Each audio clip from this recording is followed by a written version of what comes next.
pas la semaine dernière, le mois dernier, me disant à la prochaine conférence, donc je répondrai à 500 questions impossibles.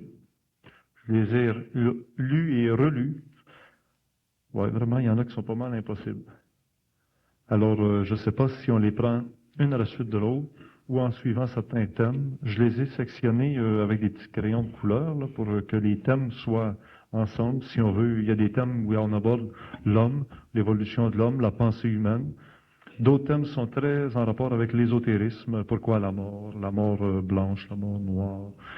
Dieu ne voit et n'entend. Rechercher l'illumination, c'est de l'ésotérisme.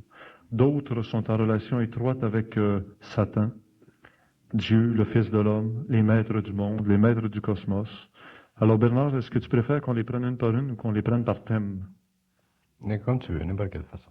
D'accord. Je voudrais seulement faire une note là, avant qu'on commence. Oui. La raison pour laquelle j'ai donné à Richard ces questions, d'abord c'est pour faire comprendre que on peut demander à l'infini des questions. Il n'y a pas de fin aux questions. Il faut en arriver éventuellement à ne plus sentir le besoin de questions. Les questions proviennent du supramental. Elles ont une valeur psychologique. Elles ont une valeur philosophique.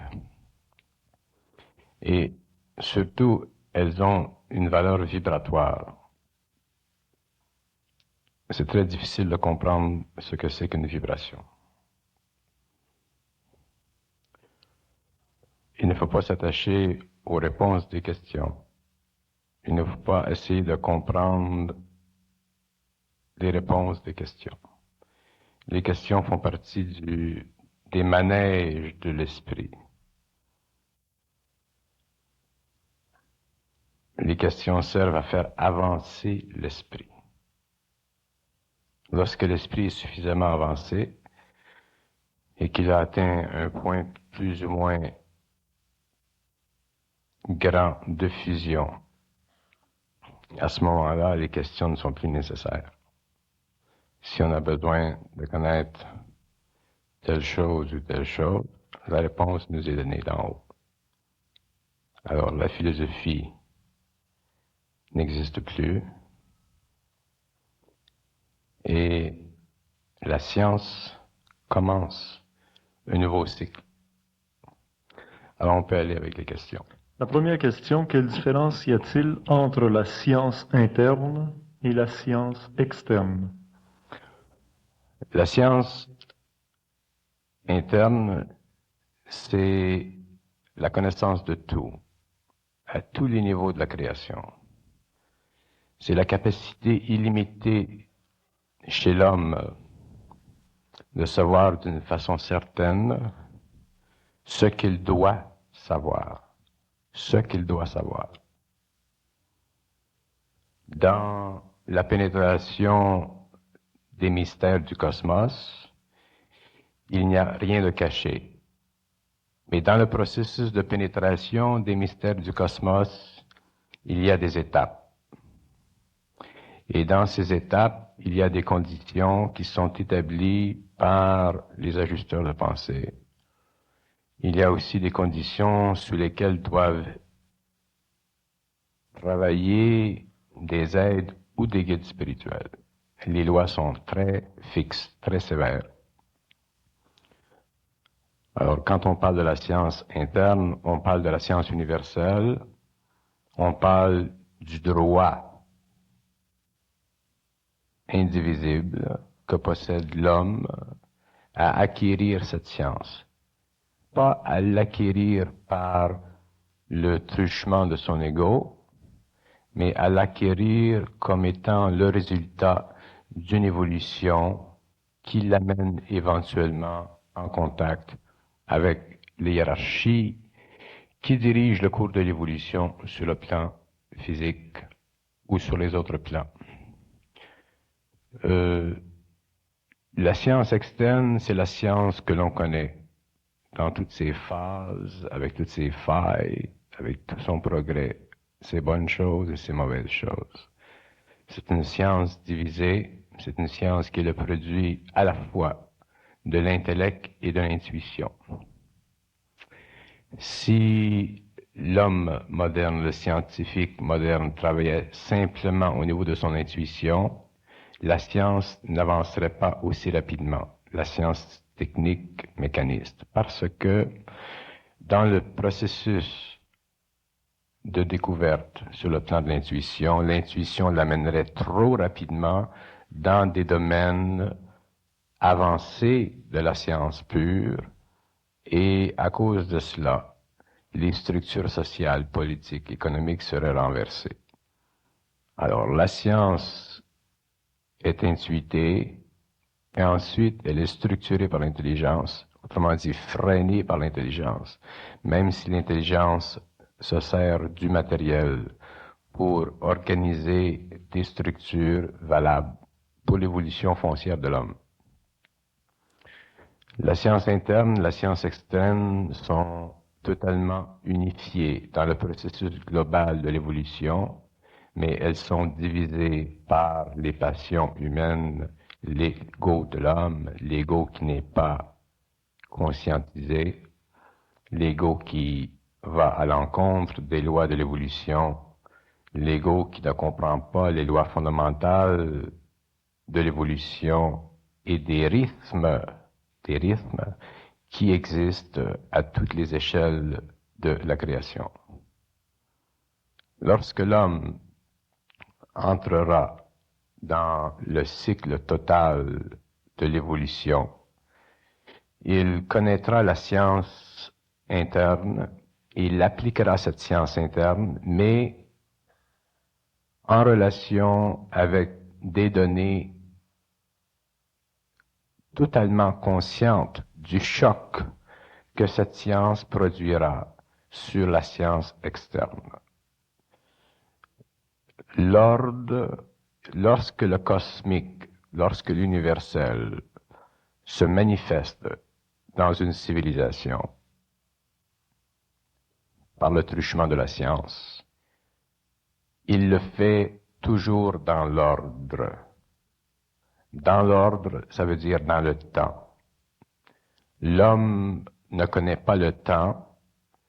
L'homme est pressé d'arriver à découvrir telle chose ou telle chose ou telle chose, mais l'universel, lui, fonctionne à un niveau beaucoup plus vaste.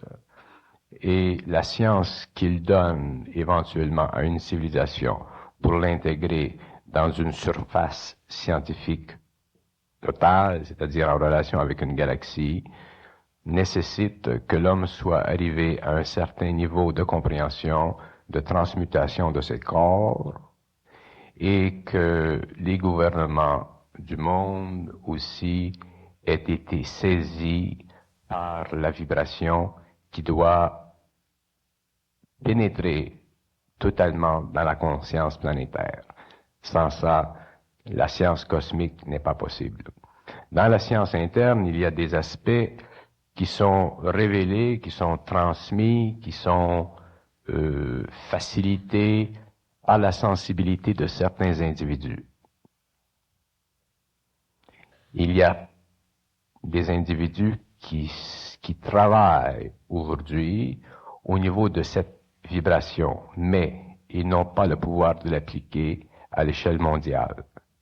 Il y a trop de forces qui écraseraient cette tentative et qui empêcherait le dénouement naturel de cette science.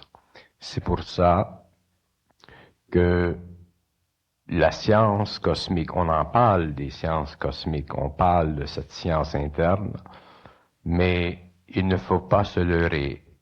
Il ne faut pas s'imaginer que cette science viendra de l'homme. Elle ne viendra pas de l'homme. Elle viendra du surhomme. Et lorsque le surhomme sera venu, à ce moment-là, la puissance du rayonnement total de sa conscience, établira des liens solides avec des hommes qui auront la capacité, la sensibilité, la sagesse de travailler à l'intérieur d'un cadre qu'ils comprendront et auquel ils seront naturellement affiliés. Rappelez-vous du temps.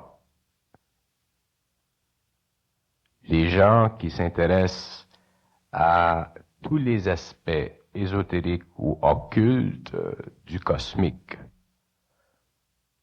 veulent des résultats. Ce n'est pas aux hommes de chercher des résultats.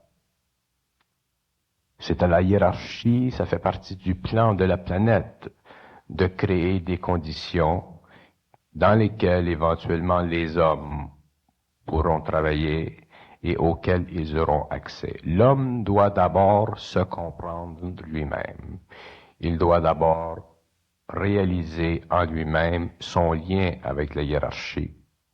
Et une fois qu'il a réalisé ce lien sur un plan mental, pas seulement sur un plan astral, mais sur un plan mental, à ce moment-là, il peut travailler dans le cadre d'une science cosmique. Et lorsque ce temps sera venu, les corps de cet homme seront transmutés pour faciliter le passage de la connaissance. La connaissance, c'est de l'énergie. Ce n'est pas une formule. C'est de l'énergie pure qui ne requiert aucune mémoire personnelle, qui ne requiert aucune faculté de penser. C'est instantané, la connaissance, et c'est total. L'homme véhicule cette énergie, elle se manifeste à travers lui comme un processus créatif, et il n'y est pour rien. Il travaille avec cette énergie, comme on respire l'oxygène de l'air pour vivre. Il mange de cette énergie, et cette énergie le propulse dans la direction où elle doit propulser la civilisation.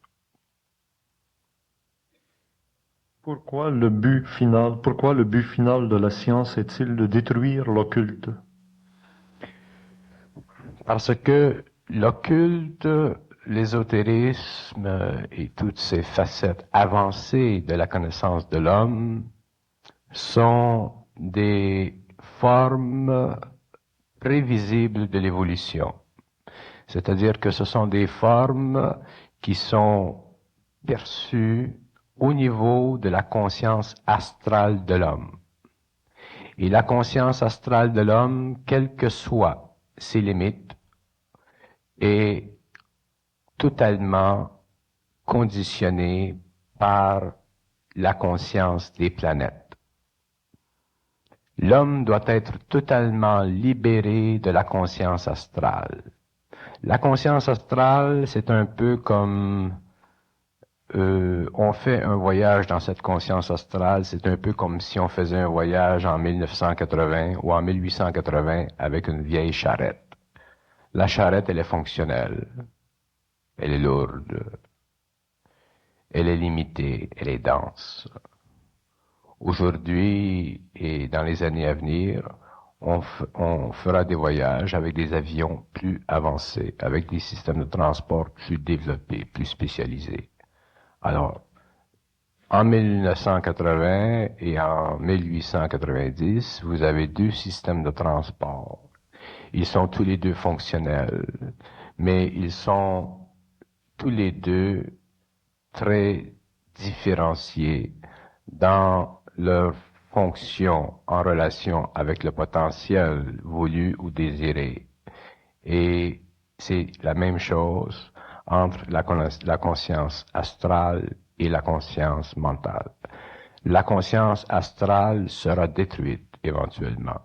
Elle sert pour le moment parce qu'elle fait partie de l'évolution ancienne de l'homme.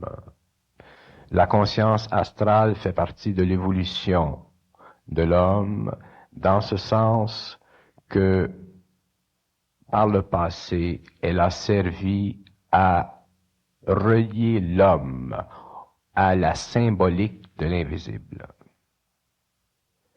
L'homme ne peut pas travailler directement avec l'invisible. Et le fait que l'on conçoit ou que l'on parle des autres dimensions comme étant invisibles est la preuve même qui indique que l'homme est déjà séparé de ces mondes, même s'il possède un instrument valable pour les comprendre ou en comprendre les reflets.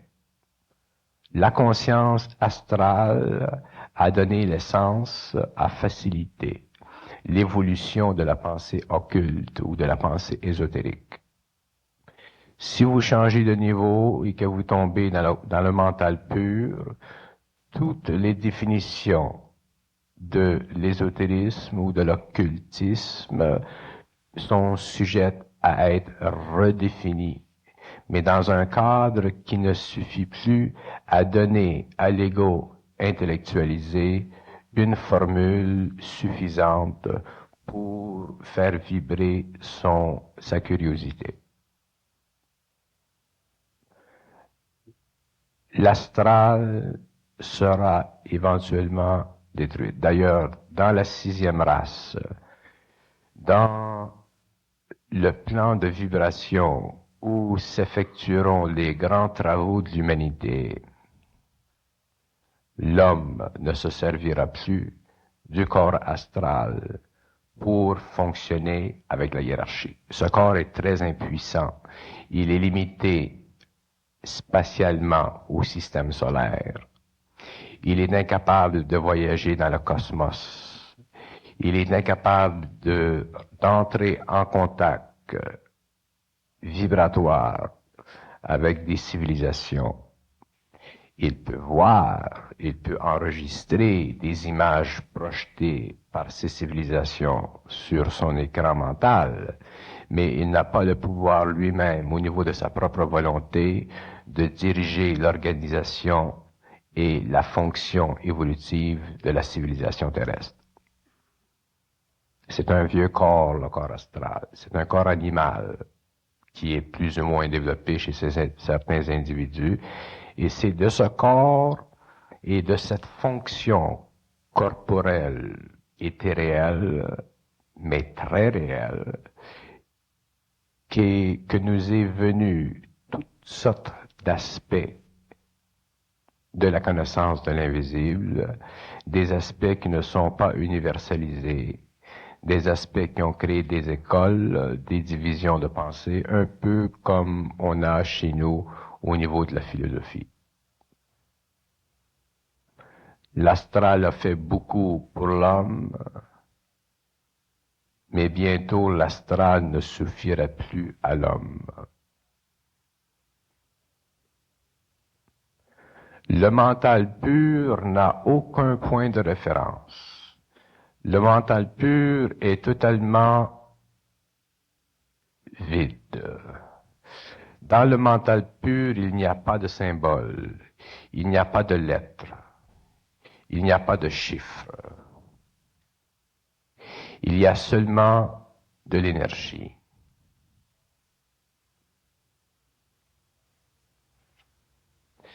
Le mental pur, lorsqu'il est fixé dans l'homme, devient à ce moment-là le centre de la volonté humaine, lié directement à la volonté universelle, qui permet à l'homme de se servir d'un autre corps qu'il possède, de le détacher et de s'en servir comme un outil pour voyager dans le cosmos. Et à ce moment-là, l'homme connaîtra l'usage total de son corps éthérique.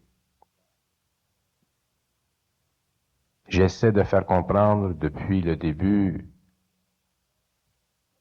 que nous vivons, les hommes, dans une illusion constante.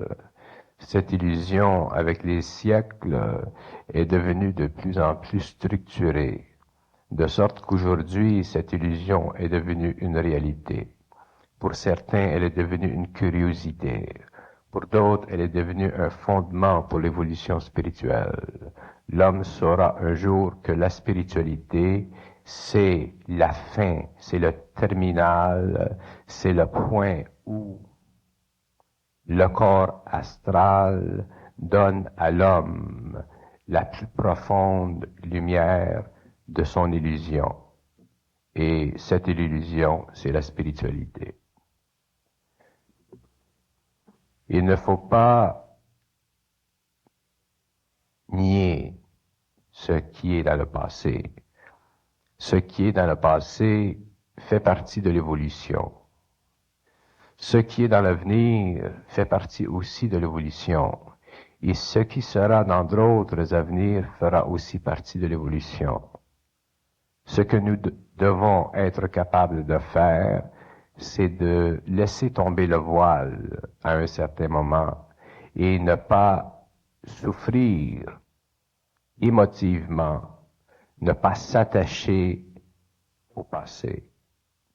Ceux qui pourront se détacher du passé pourront plus facilement avoir accès au mental pur. Et c'est là, dans cette région de la conscience humaine, que l'homme pourra enfin comprendre ce qui est compris sur les autres plans et travailler avec ces plans. On ne peut pas, pendant des siècles et des siècles et des siècles, être des esclaves du cosmique, de l'universel. L'homme a été un esclave à tous les niveaux de l'universel. Je parle souvent de la loi du mensonge cosmique. Ce ne sont pas les intelligences universelles qui vont révéler à l'homme qu'il y a une loi du mensonge cosmique qui protège l'homme. Parce que l'homme ne peut pas être dit des choses comme ça sans lui-même se sentir dans une position de tricherie. Alors, pour savoir ce qui se passe dans les autres mondes, il faut que nous puissions soi-même travailler, converser avec ces intelligences et les forcer à révéler ce que nous savons au niveau de notre propre mémoire et ce que nous avons accès par notre propre droit naturel. L'homme est confondu par les autres réalités. Il est mesmérisé par ses intelligences. Et comme il n'a pas suffisamment compris la leçon de la conscience, il se trouve constamment en relation avec un niveau ou un autre de force intelligente qui envoie son esprit dans cette direction ou l'envoie dans cette direction suivant leur guise. Et ce n'est pas la faute de ces intelligences. Ce n'est pas non plus la faute de l'homme. C'est une situation qui résulte du déséquilibre d'énergie entre son mental et leur plan d'intelligence. Tant que l'homme aura de la curiosité, on lui mentira. De temps en temps, on lui donnera un petit peu de vérité. Et ensuite, on le mènera à l'abreuvoir du mensonge. C'est une loi cosmique. Les gens qui ont contact avec ces plans peuvent vérifier ce que je dis. Quand je dis aux gens, ne me croyez pas, c'est pour vous entraîner à vous fier sur vous autres même, pour qu'éventuellement, même en relation avec les intelligences des autres mondes, vous puissiez vous fier sur vous-même. Et ce n'est pas facile, parce qu'à ce moment-là, le doute entre en jeu. Et le doute, c'est la forme la plus puissante qu'il possède de créer dans l'homme l'humanité. Ce doute, lorsqu'on le dépasse d'une façon totale, crée dans l'homme de la puissance. Et il ne donne pas à l'homme de la puissance sans que lui-même ait souffert pour en arriver à la saisir, cette puissance. Parce que s'il n'a pas souffert et que cette puissance lui est donnée d'une façon gratuite, son ego se servira de cette puissance pour détruire au lieu de construire.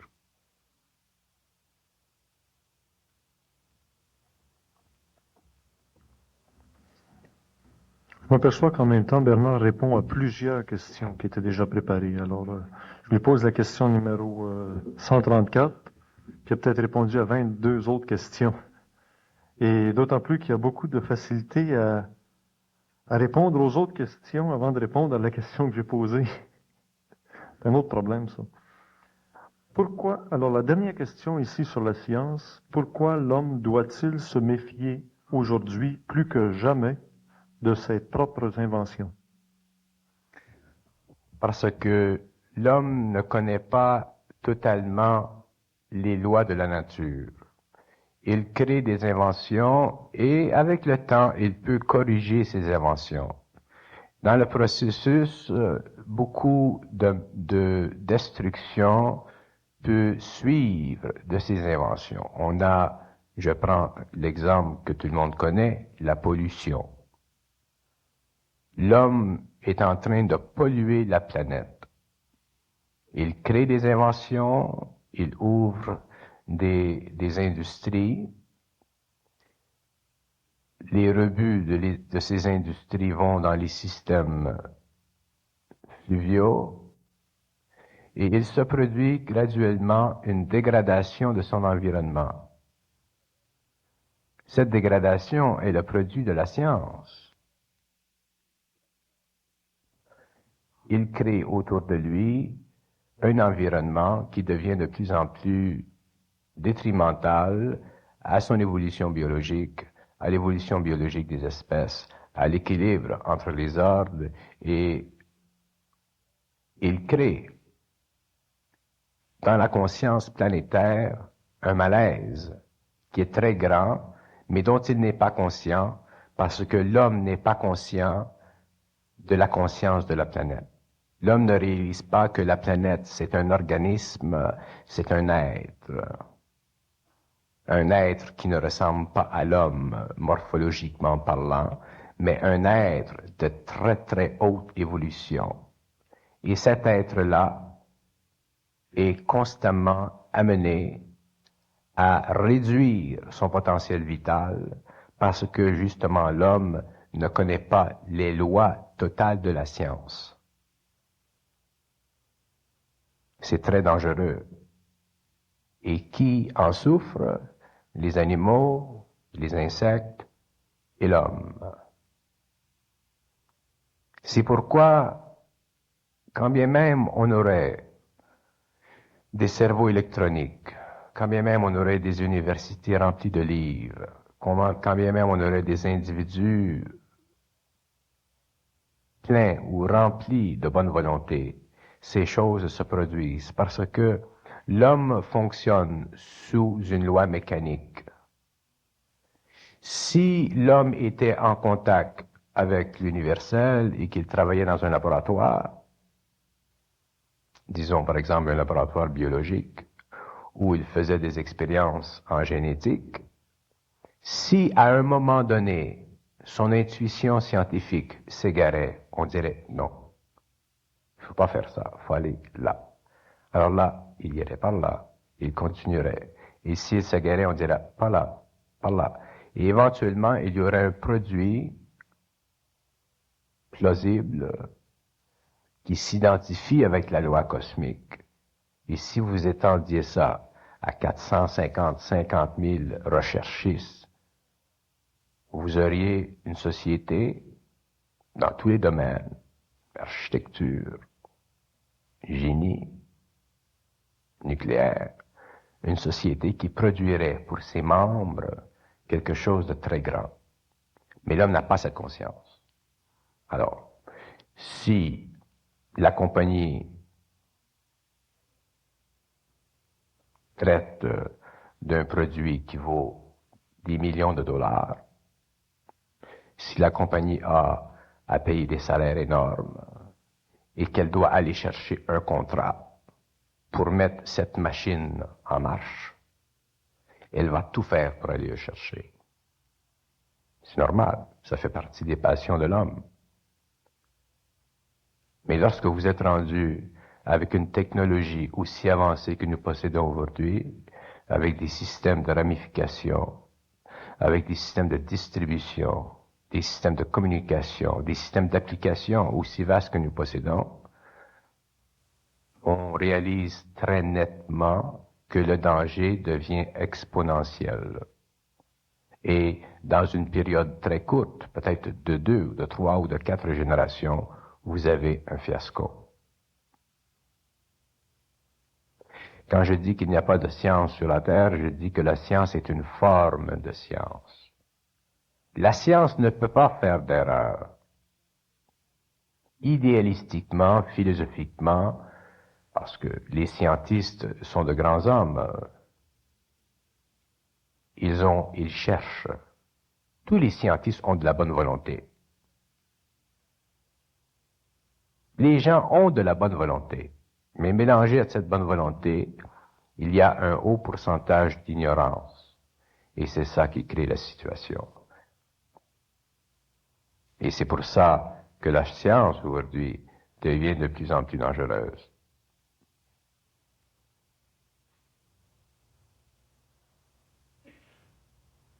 De ces sciences pures ou sciences appliquées, on va maintenant passer à la grande science de l'homme. On va parler de psychologie, de la personnalité, etc. Alors maintenant, la psychologie relative versus la psychologie absolue. La psychologie relative, c'est la psychologie de l'homme.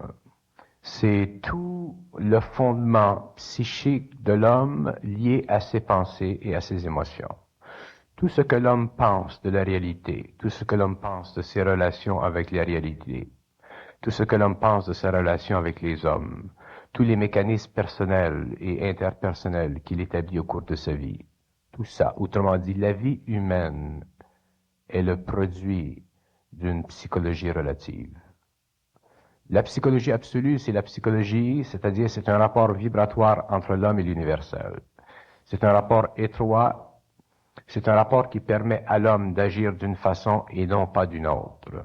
C'est un rapport qui est totalement rigide, mais un rapport qui fonctionne sous un angle de 360 degrés. L'homme, dans le contexte d'une psychologie universelle, n'a pas de choix. Il a le potentiel d'action, il a le potentiel créatif, mais il n'a pas le choix, parce que sa volonté est fusionnée à la volonté de l'universel. Dans le cas de la psychologie relative, l'homme a un choix. C'est un choix qui est illusoire, mais c'est un choix qui est quand même fonctionnel au niveau des lois mécaniques de sa conscience, qui l'amène à toutes sortes de mouvements dans sa vie qu'il aurait pu éviter s'il avait eu un niveau de conscience supérieur. Mais ceci fait partie de son évolution. L'homme atteindra graduellement la psychologie absolue. L'homme en viendra à un point où il saura précisément, catégoriquement, pas d'une façon analytique, de façon synthétique, que le mouvement, c'est celui-ci et il fait celui-ci. Il ne pourra pas être décontenancé par un système d'émotions qui bouleverse constamment sa conscience. Je vous donne un exemple. Je prends un exemple au niveau de l'avortement. Plusieurs femmes aujourd'hui sont prises entre un mouvement ou un autre, entre l'avortement ou son contraire. Si ces femmes avaient possédé la psychologie absolue, si elles étaient intégrées à l'universel, elles agiraient suivant les lois de cette conscience. Elles n'auraient pas à subir l'opinion d'un tel ou d'un tel ou d'un tel ou d'un tel ou d'un tel qui éventuellement les bouleverse, surtout si ce sont des femmes émotives. Elles n'auraient pas toute leur vie à vivre ce doute parce qu'elles n'ont pas ce centre de gravité, cette conscience totale du mouvement dans telle ou telle direction.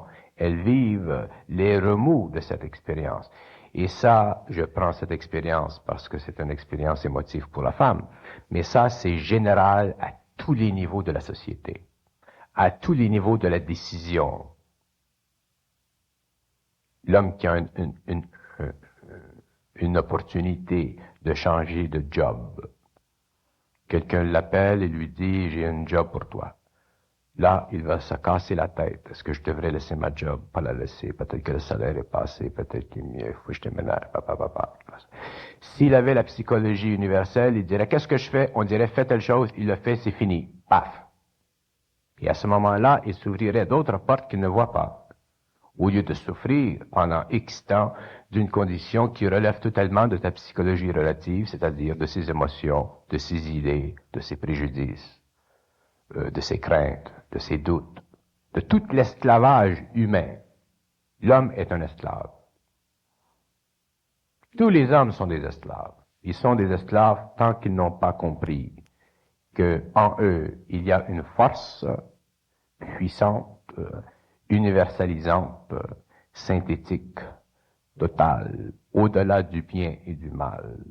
Une force qui est enracinée dans une sagesse universelle qui s'harmonise avec toutes les autres forces qui proviennent de la même souche et qui lui donne toute la force vitale nécessaire sur le plan mental, émotif, physique, éthérique, pour fonctionner comme un être totalement intégré. L'homme est un esclave. L'homme est un esclave des bonnes idées. L'homme est un esclave des grandes idées. L'homme est un esclave du bon. Il est un esclave du mauvais. Il est un esclave du manque de spiritualité. Il est un esclave d'une trop grande spiritualité. Il y a des gens qui sont tellement spirituels, ils ont de la misère à se tenir debout. Ils souffrent de leur spiritualité. C'est normal, parce qu'ils ont cette psychologie relative.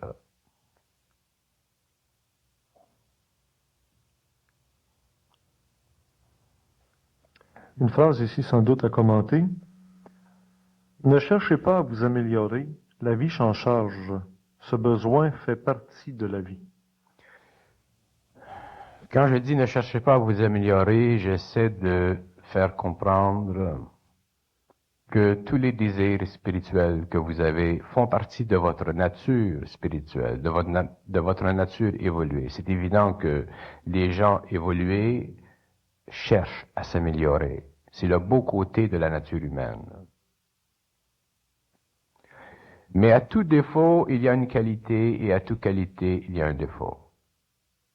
Il y a des gens qui cherchent tellement à s'améliorer qu'ils en viennent à un point dans leur vie où, si ça ne débloque pas, ils souffrent énormément. Et éventuellement, ils se culpabilisent. Ils ne se sentent plus à la tâche, à la hauteur de la tâche. La vie vous met des bois dans les roues à tous les jours. Plus vous devenez sensible à la vie, plus vous réalisez ces petites interférences à tous les jours. Si vous n'êtes pas sensible, vous n'allez pas les voir. Mais plus vous développez cette sensibilité à la vie, plus vous allez voir ces interférences.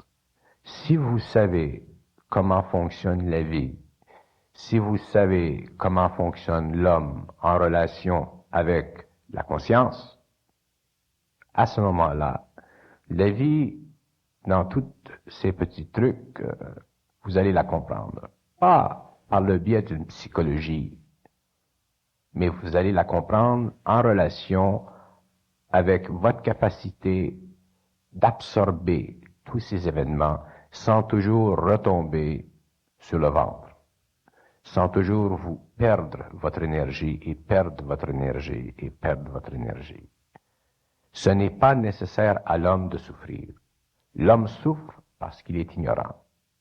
L'homme souffre parce qu'il n'a pas la volonté de transmettre à ses propres corps, son intelligence, son émotion, la puissance nécessaire pour transmuter instantanément une situation dans une autre.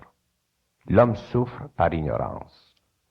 Je ne dis pas qu'il n'y a pas une souffrance qui résulte du contact avec l'universel pour ajuster les vibrations des corps, mais c'est une souffrance qui est temporaire. C'est un ajustement de vibrations, et ensuite c'est fini.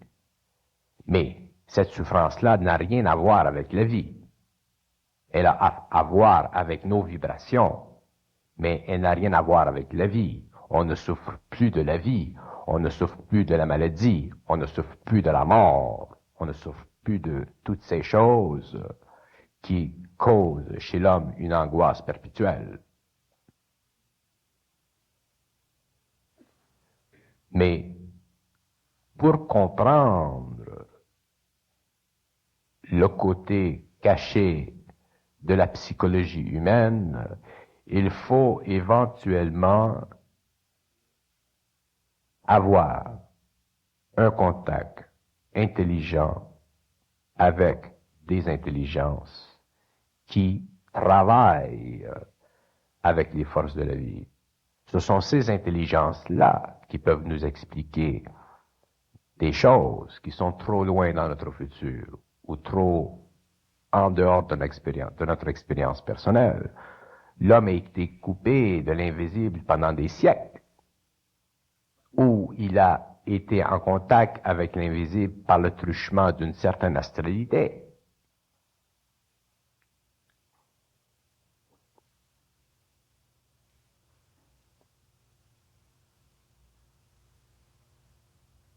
L'homme doit être déconditionné.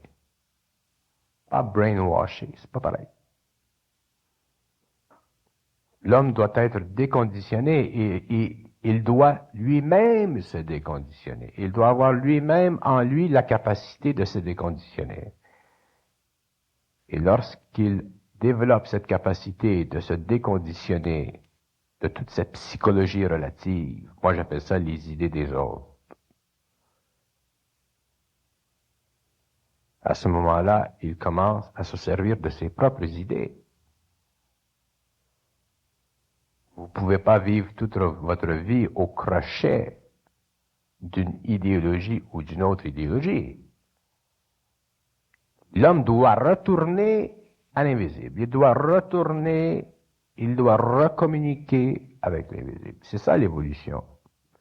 Dans l'évolution, cette communication-là a été perdue. L'homme doit la retroubler. Et il va la retroubler. Ça fait partie des plans.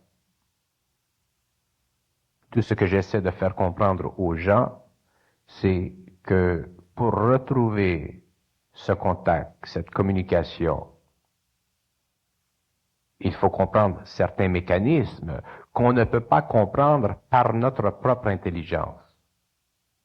Si vous êtes ici dans la maison, vous ne pouvez pas voir la maison de l'extérieur. Il faut sortir. Alors, l'homme est dans la maison depuis des siècles. Sa réalité, à tous les niveaux, c'est ce qu'il voit. Quelqu'un vient et dit, écoute, regarde de l'autre côté. Alors, il verra dans un plan d'ensemble.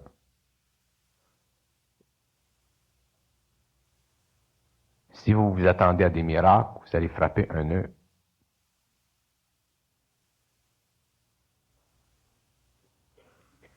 Mais si vous mettez votre petite intelligence de côté ou votre grande intelligence de côté, à ce moment-là, vous allez comprendre, vous allez commencer à saisir, pas comprendre avec l'intellect, à saisir au niveau de votre propre conscience. Ensuite, vous pouvez traduire ce que vous saisissez en mots pour l'expliquer. Ça va. Et on dira de vous que vous êtes intelligent.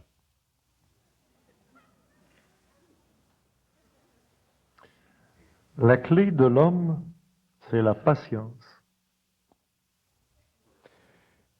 La clé de l'évolution, c'est la patience. La clé va s'attaquer à tous les aspects de votre conscience relative, de votre psychologie relative. La course à la connaissance, la course la fameuse course au phénomène, la course au pouvoir, la course au désir de communiquer par télépathie, la course au désir de guérir, la course à vouloir sentir cette chose dont certaines personnes parlent, cette course, ce désir. La patience, c'est la plus grande des vaches. Elle va vous puer au nez à tous les jours. Plus vous deviendrez sensible à elle, plus elle vous puera au nez. Et un jour, dans le temps, vous comprendrez ce que c'est que de la patience. Ce n'est pas une vertu, c'est un pouvoir.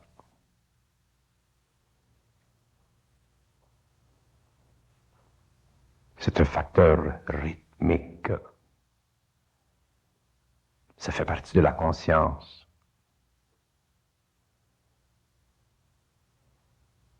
Lorsque vous connaissez la patience, vous êtes toujours en pleine concentration. Il y a des gens qui s'évertuent à vouloir se concentrer. On peut très facilement arriver à la concentration totale et permanente, sans s'évertuer.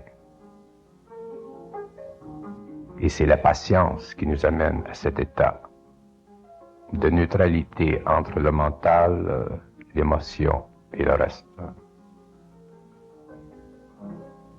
C'est très dur, la patience.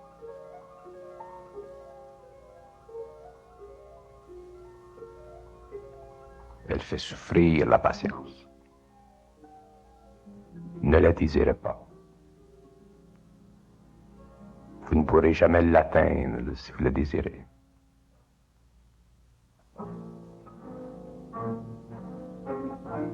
C'est une clé.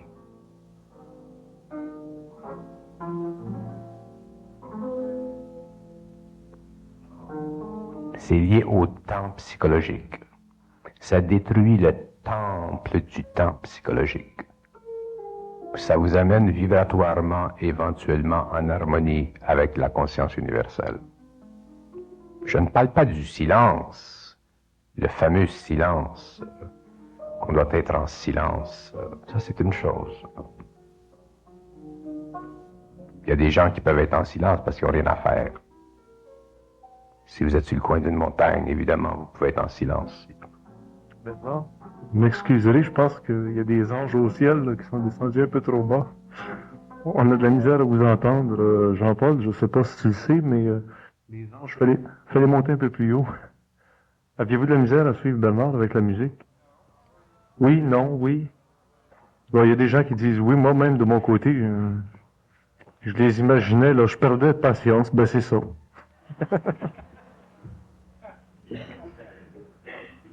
On ne fait pas de pause tout de suite. Dans le fond, on est bien lancé. On va continuer sur la psychologie. Est-ce que vous avez terminé sur la patience? Non, ça va. Ça va? On va continuer sur les sciences de l'homme, la psychologie, la personnalité, tout ça. Il y en a une autre phrase ici qui m'intrigue. Je l'ai perdue. Au-delà de la sagesse, le discernement.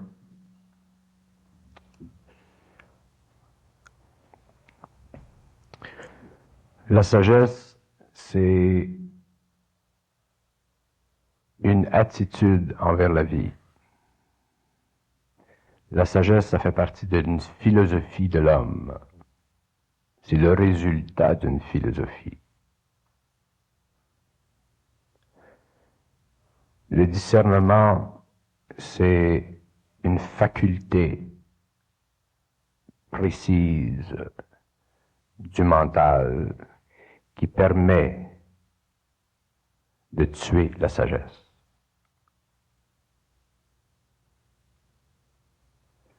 Le discernement, c'est une faculté tellement importante que dans les sphères, ceux qui n'ont pas atteint ce niveau d'évolution sont incapables de devenir des ajusteurs de pensée.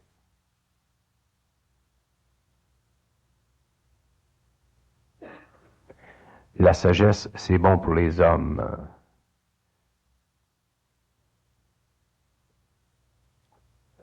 Le discernement est nécessaire pour comprendre les dieux. Vous ne comprendrez jamais les intelligences universelles avec la sagesse. Vous allez vous calquer une certaine forme de vie, vous allez développer une certaine philosophie de vie, mais vous ne pourrez jamais trancher des questions qui mettent en confrontation ce que vous savez dans votre expérience humaine et ce que vous recevez comme information dans votre expérience supramentale. Le discernement, c'est totalement cosmique. C'est totalement universel. La sagesse, c'est simplement planétaire. La sagesse, c'est beau pour l'homme parce qu'il apparaît comme ayant atteint un certain niveau de sagesse.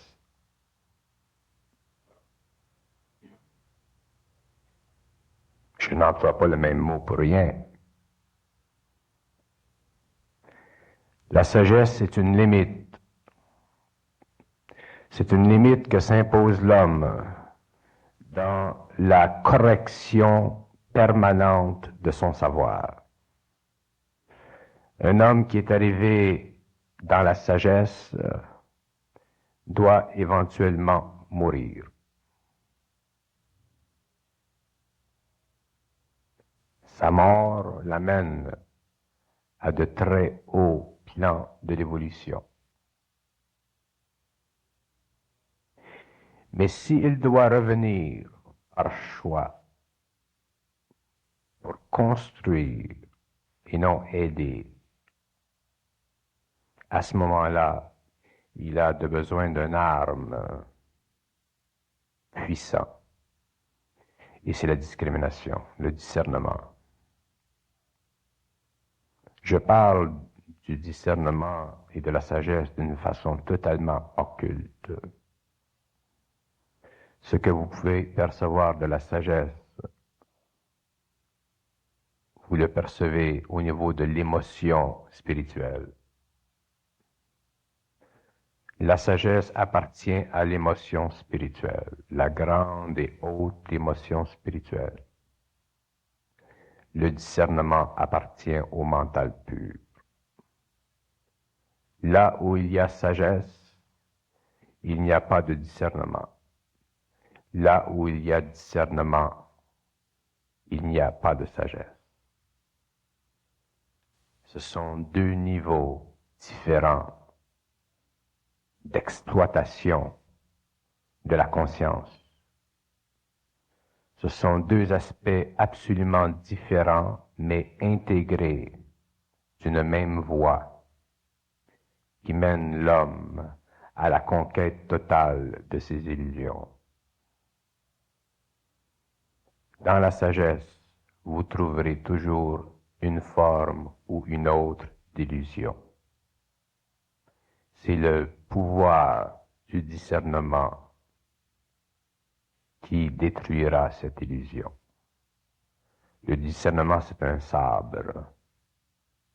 La sagesse, c'est une fleur.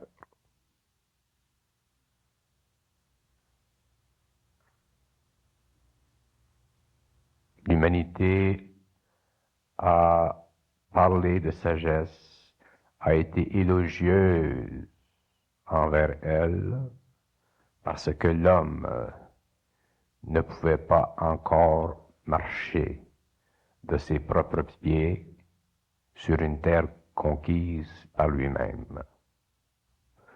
Lorsque l'homme aura conquis la terre par lui-même, la sagesse fera partie du passé et le discernement deviendra la faculté impératrice de la nouvelle civilisation.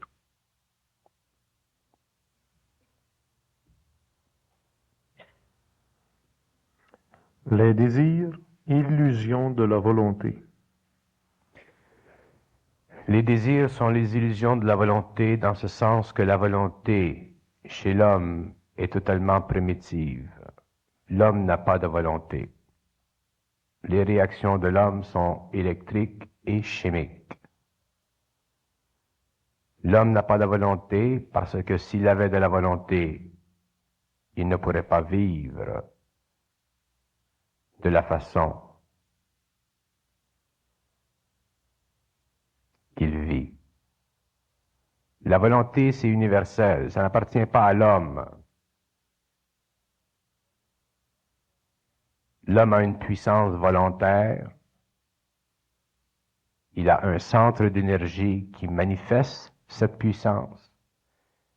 Mais l'homme est en volonté lorsqu'il travaille avec la conscience universelle, le supramental, les intelligences universelles.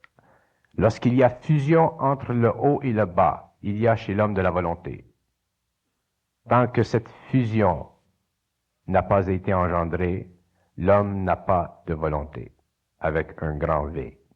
Il a une volonté, une petite volonté, qui résulte de ses désirs, qui est le résultat direct de sa psychologie relative, qui est lié avec ses désirs, avec ses caprices, avec les forces sociales dans lesquelles il baigne.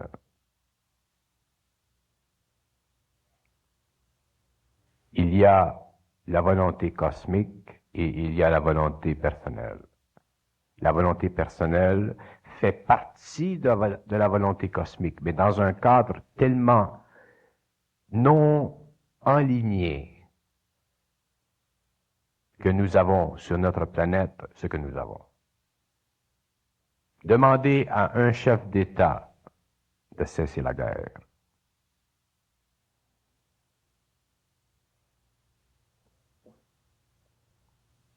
Qu'un chef d'État se lève et cesse la guerre. Que les chefs des deux grands se rencontrent aux Nations Unies et qu'ils cessent la guerre. Impossible. Et pourtant, ces deux hommes ne veulent pas la guerre.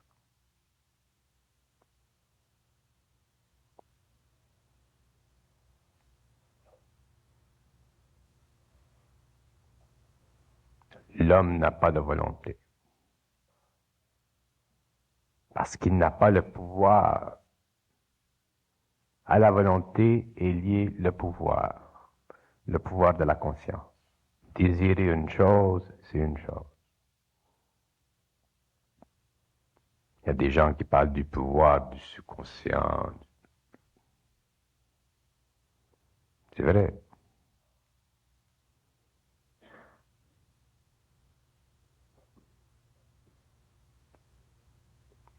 Les gens qui parlent d'optimisme, être optimiste, c'est quand on n'a plus rien, quand il n'y a plus rien, et je dis rien, que l'on voit si l'homme a de la volonté. Un homme qui se suicide n'a pas de volonté. Parce que lorsqu'on a de volonté, le suicide est impossible. Il y a une fusion. Un homme qui se décourage, sa volonté s'affaiblit.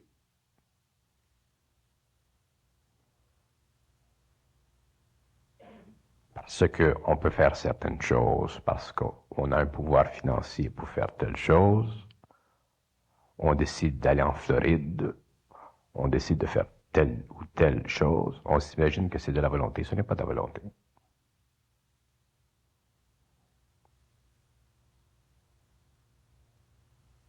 C'est le résultat d'un désir dans lequel on applique une certaine énergie volontaire pour activer ce désir. Ce n'est pas de la volonté. C'est difficile de comprendre ce que c'est que de la volonté. De la volonté, c'est prépersonnel. On a de la difficulté à comprendre la différence entre le personnel, le prépersonnel et la synthèse des deux. On a de la difficulté à voir la division et l'unité dans l'homme.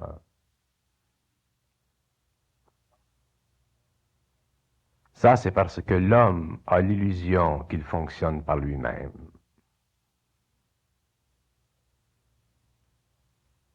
Vous avez le désir d'aller à tel endroit, vous y mettez la volonté. Vous passez sous une maison et une brique vous tombe sur la tête. Vous êtes rendu à l'hôpital.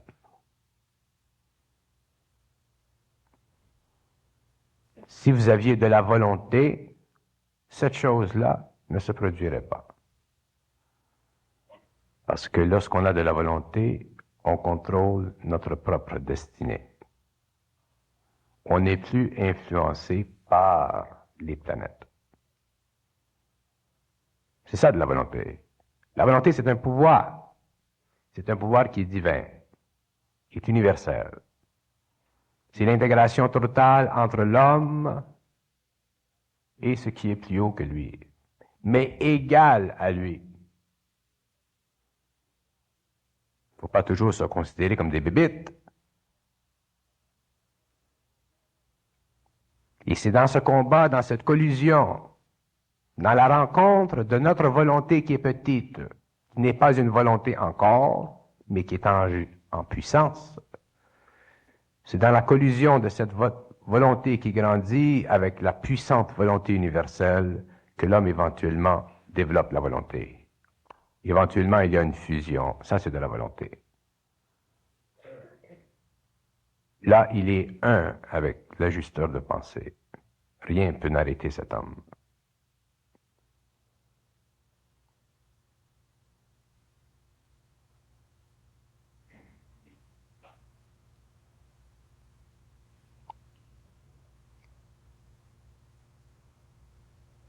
Je passe mon temps à détruire les formes.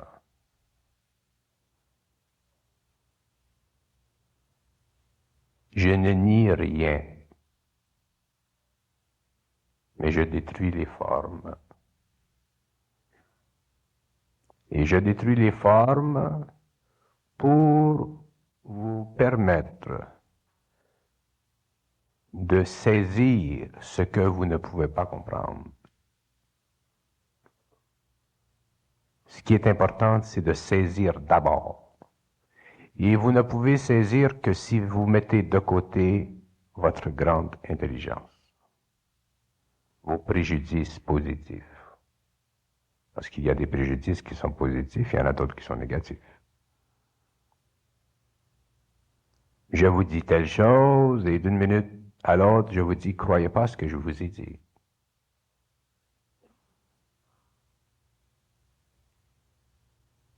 Je me sers de contradiction pour vous amener à dépasser la polarité dans vos esprits.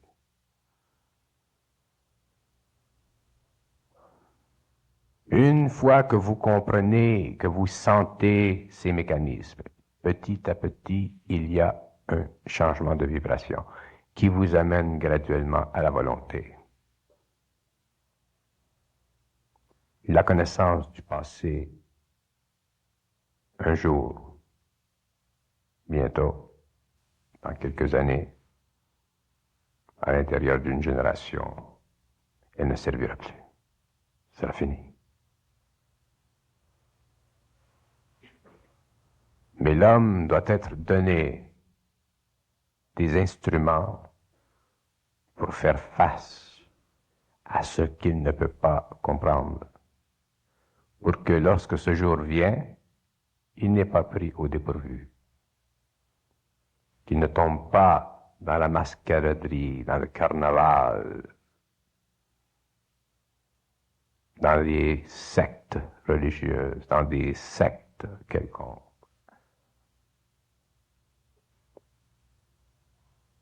Qu'il soit lui-même autonome, volontaire, qu'il save lui-même, par lui-même, pour lui-même et envers lui-même et en relation avec les autres. Toujours sur le plan de la psychologie humaine, deux questions en relation. Qu'est-ce qu'une inhibition? Comment les détruire sans détruire leur raison d'être? Les inhibitions, c'est comme la sexualité. Ce sont des forces occultes de l'homme, dans l'homme. Ce sont des mécanismes créés par les ajusteurs de pensée pour guider votre plan de vie. L'homme est comme un cheval. L'ajusteur de pensée est comme le cocher. Il a des guides.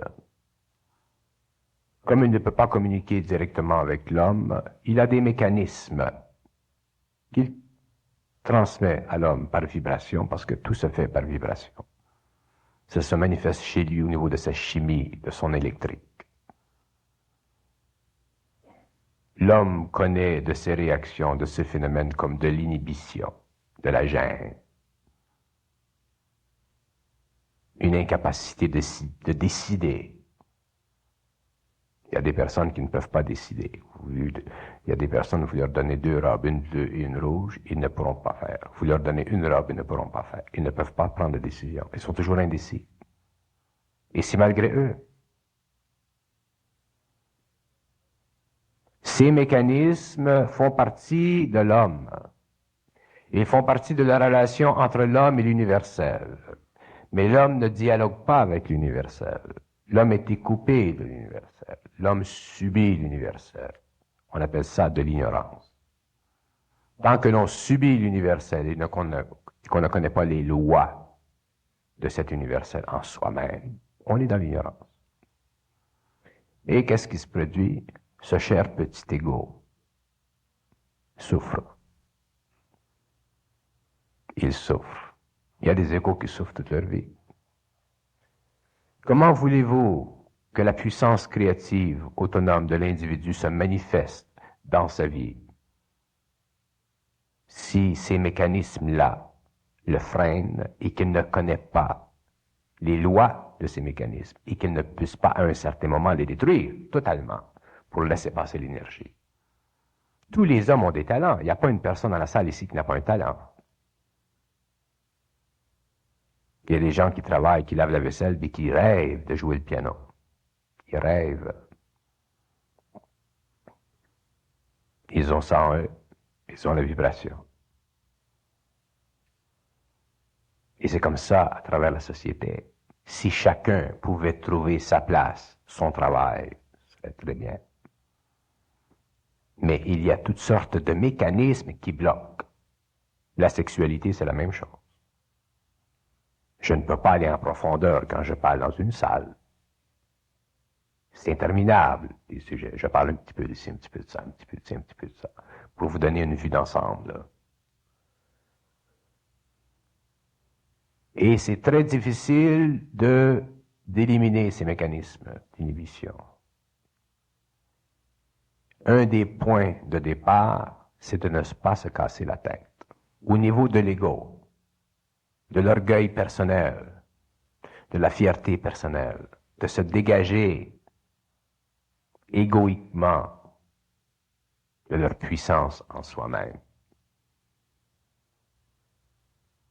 Et éventuellement, ils vont disparaître. Mais il faut les connaître. Il faut savoir que ce sont des illusions créées volontairement par des intelligences qui nous guident. Ça fait partie de notre plan de vie.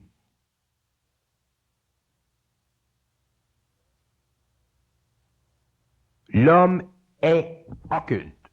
Il est occulte. On est occulte. Tout est occulte. C'est-à-dire que nous fonctionnons sur un plan et il y a derrière soi d'autres plans avec lesquels nous sommes liés, mais avec lesquels nous n'avons aucune conversation. Alors nous subissons des vies, nous les subissons, ces vies, sans pouvoir les ajuster à la hauteur de notre propre évolution.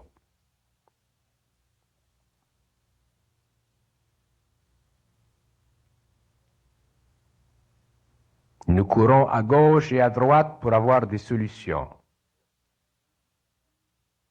Nous cherchons dans toutes les églises et dans toutes les sectes, dans toutes les organisations pour une solution.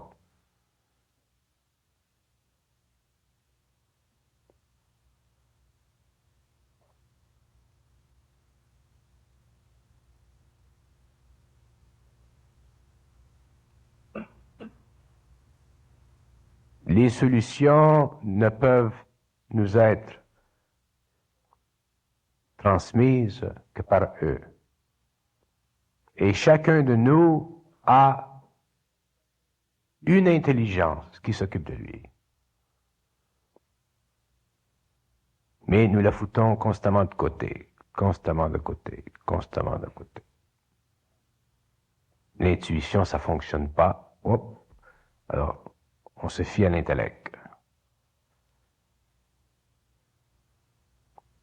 Si l'intuition fonctionnait, et c'est d'ailleurs c'est ce qui se produit chez les voyants et ces gens-là, si l'intuition fonctionnait, tout à coup, disons une personne là, l'intuition commence à fonctionner tout le temps, la personne développerait éventuellement une conscience de cette intuition et éventuellement deviendrait capable de se servir de cette intuition pour travailler. Mais à ce moment-là, ça deviendra un pouvoir quelconque.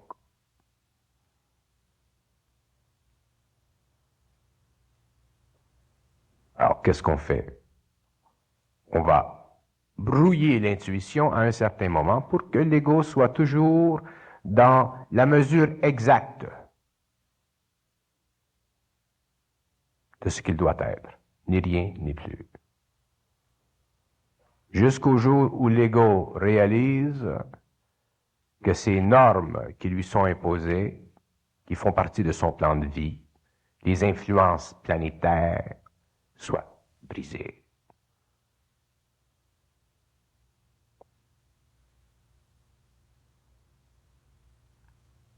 Il y a des gens qui me demandent, j'entends quelque chose dans ma tête, quelqu'un qui me parle, je crois que je deviens folle.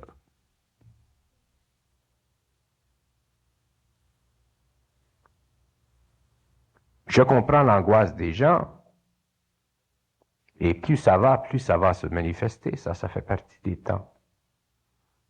Je comprends l'angoisse de ces gens qui s'imaginent qu'ils vont devenir folles. Pourquoi? Parce qu'elles ont été dites que si elle entend une voix dans sa tête, c'est une forme de folie.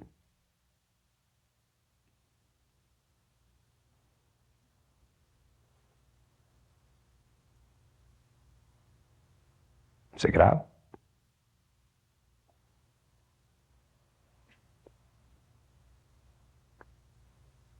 Alors, pour ne pas rendre ces personnes folles, elles n'entendent pas cette communication. Elles ne peuvent pas comprendre les mécanismes inhibitifs qui, constamment, à tous les jours, réduisent leur potentiel de vie. Si vous avez des inhibitions, ce sont des illusions créées par ces mécanismes. Un jour, graduellement, vous le saurez, et ces inhibitions, ces mécanismes seront automatiquement retirés. Mais il doit y avoir une conscientisation de votre être. Vous devez savoir comment ça fonctionne la machine.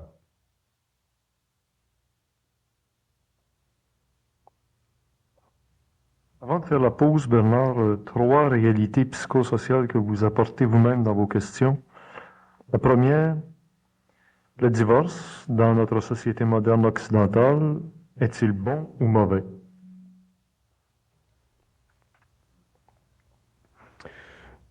Le divorce est une chose très compliquée, dans ce sens que, d'abord, il résulte du fait que les gens qui se rencontrent pour des raisons qui ne sont pas suffisantes.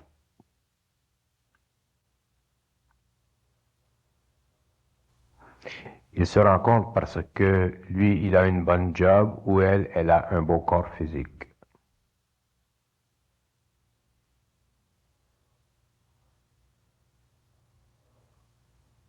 L'homme n'a pas conscience, l'homme est inconscient. Alors les choix qu'il fait sont sujets à toutes sortes de probabilités. Heureux pour ceux qui n'ont pas passé par cette expérience, mais il y en a beaucoup qui doivent la vivre.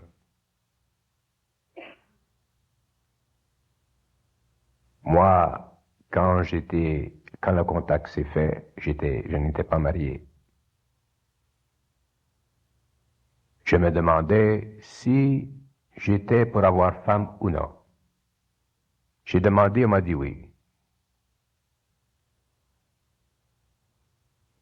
On m'a dit qui?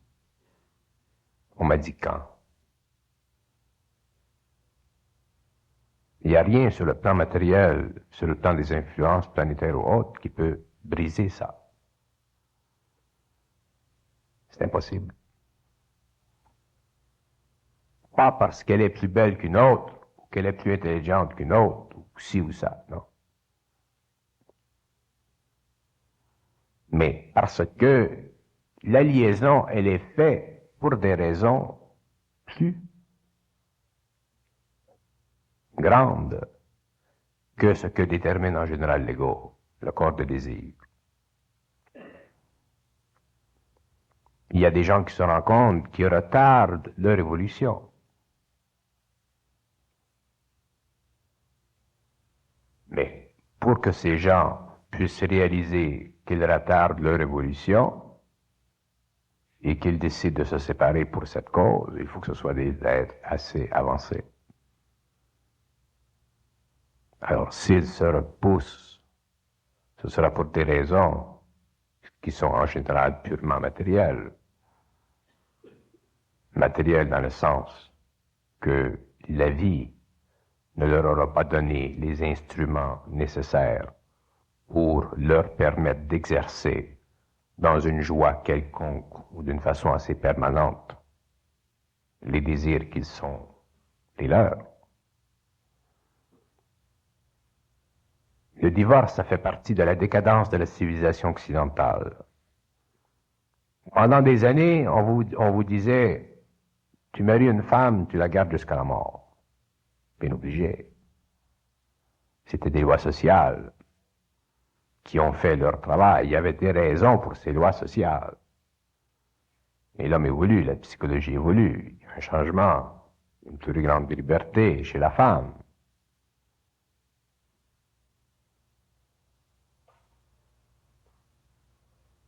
Mais le divorce, tel qu'il est vécu aujourd'hui, est empreint d'une incapacité chez un ou chez l'autre de se connaître lui-même.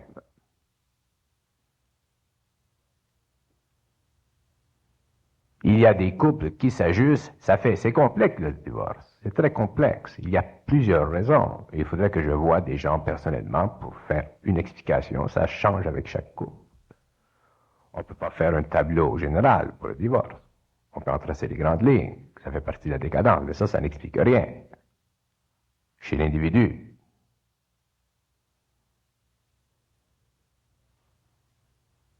On ne peut pas dire que le divorce provient de l'égoïsme, nécessairement.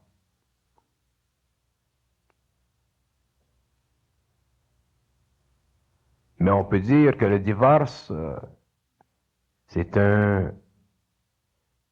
une attitude envers l'autre à un moment donné de la vie où l'on ressent qu'il n'y a plus cette, il manque de ça.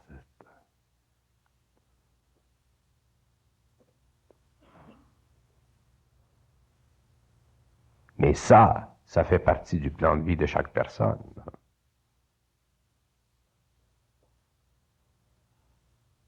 Il y a des gens qui ont tellement mauvais caractère que c'est impossible qu'ils demeurent mariés plus que 6 heures. Ce serait anormal. Il y a des gens qui sont tellement enracinés dans une psychologie sociale qu'ils ne peuvent pas voir le jour où ils se divorceraient. Alors, ils restent attelés à leur situation jusqu'à la mort. Ça aussi, c'est une autre forme d'aliénation.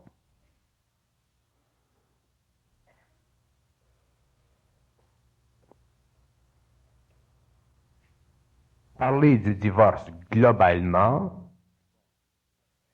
en amener des remèdes, c'est une perte de temps. Expliquer le mécanisme du divorce d'une façon psychologique, personnelle, ça peut aider. Si on connaît les gens. C'est pour ça qu'il y a des psychiatres, il y a des confesseurs, il y a des gens qui s'occupent de certaines choses, qui font d'ailleurs énormément de bien.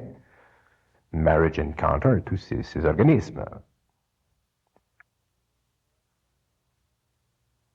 Mais le divorce, souvent, est engendré par des inhibitions, des facultés internes dirigées des autres plans pour éventuellement séparer deux êtres, pour les amener à un autre plan de vie.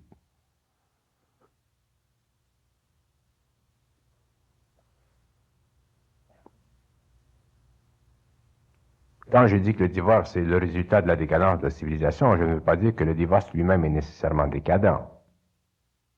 Il fait partie de la décadence. Je ne veux pas toucher l'homosexualité ici, mais j'en reviendrai à ça. Ce sont des thèmes très contemporains. C'est pour ça qu'il y a des choses dans la vie, telles que le divorce, qu'on ne peut comprendre que par soi-même. Il faut avoir soi-même, en soi-même, un petit peu de conscience. Parce que si on n'a pas de conscience, et c'est là que la conscience spirituelle peut aider, parce que la conscience spirituelle, avant de séparer deux êtres, va les forcer à se regarder au niveau de cette conscience spirituelle-là. D'ailleurs, j'en ai eu une expérience la semaine passée.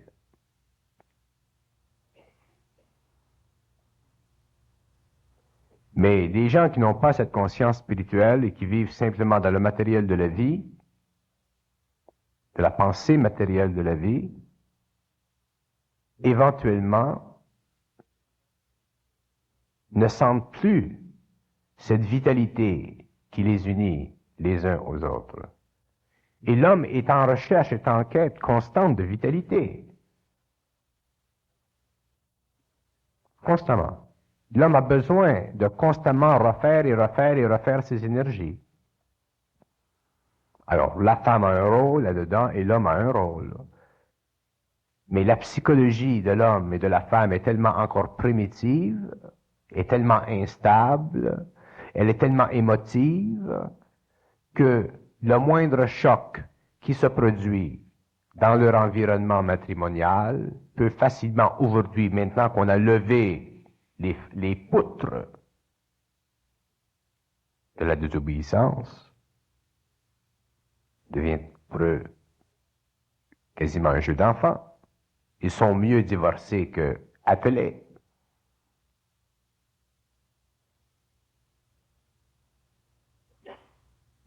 L'homme a besoin d'une conscience. Il n'a plus de conscience, alors ce qui servait avant de guidelines, il n'y en a plus. Alors, qu'est-ce qui se produit? Le divorce, l'Église n'a plus de personne pour la visiter, et c'est la décadence totale. Éventuellement, ça mène aux autres formes de décadence qu'on appelle l'anarchie. Mais ça fait partie du processus de réorientation et de réorganisation de la conscience humaine à l'échelle mondiale.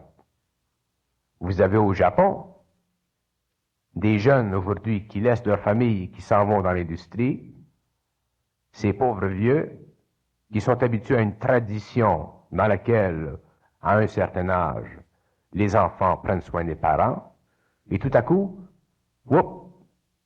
les enfants ne prennent plus soin des parents.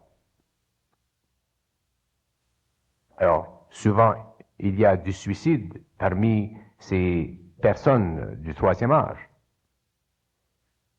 Mais comment regardez-vous le problème? Si vous le regardez d'un point de vue personnel, c'est une chose. Si vous le regardez d'un point de vue social, c'est une autre chose. Si vous le regardez d'un point de vue philosophique, c'est une autre. Si vous le regardez du point de vue cosmique, universel, évolutionnaire, ça fait partie des temps, c'est ça.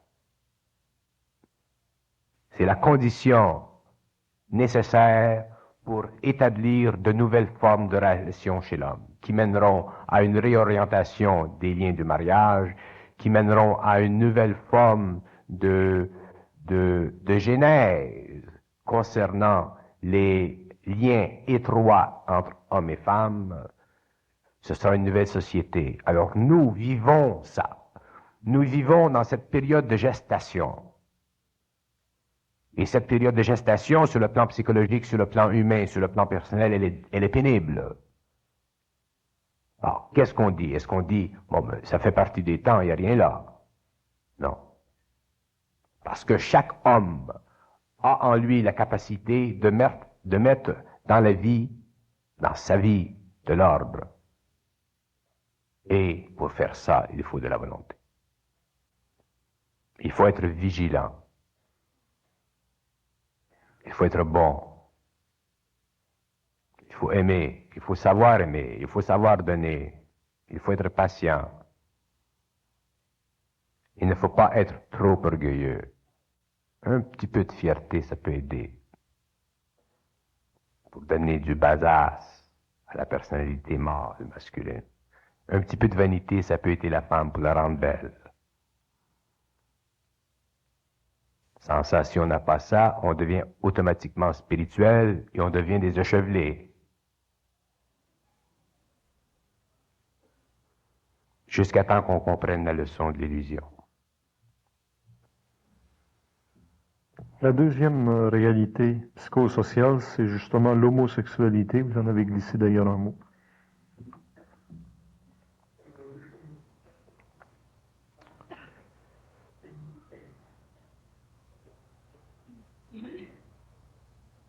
Quand une civilisation atteint la fin de son cycle, lorsqu'il y a un grand changement, soit à une échelle mondiale ou à une échelle locale, il y a un très grand nombre d'âmes qui veulent se réincarner rapidement.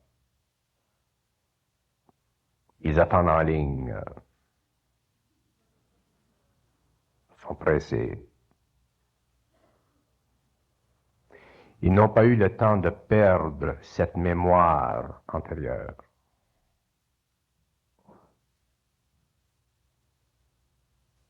Alors, il y a incarnation et il y a une couche de mémoire de l'expérience antérieure qui demeure très très forte. Et cette mémoire agit comme catalyseur à tous les niveaux des principes humains, de sorte qu'éventuellement l'homme ou la femme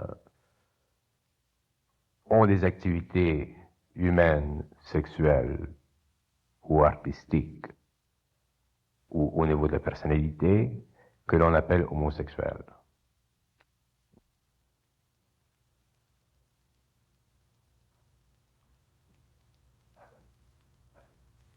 Les âmes veulent revenir pour faire expérience rapidement avant la fin du cycle de l'expérience terrestre.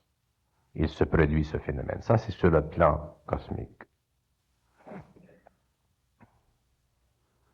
Mais une fois qu'elles sont rendues ici, une fois que l'individu grandit, qu'il s'aperçoit qu'il a cette tendance, c'est à la société de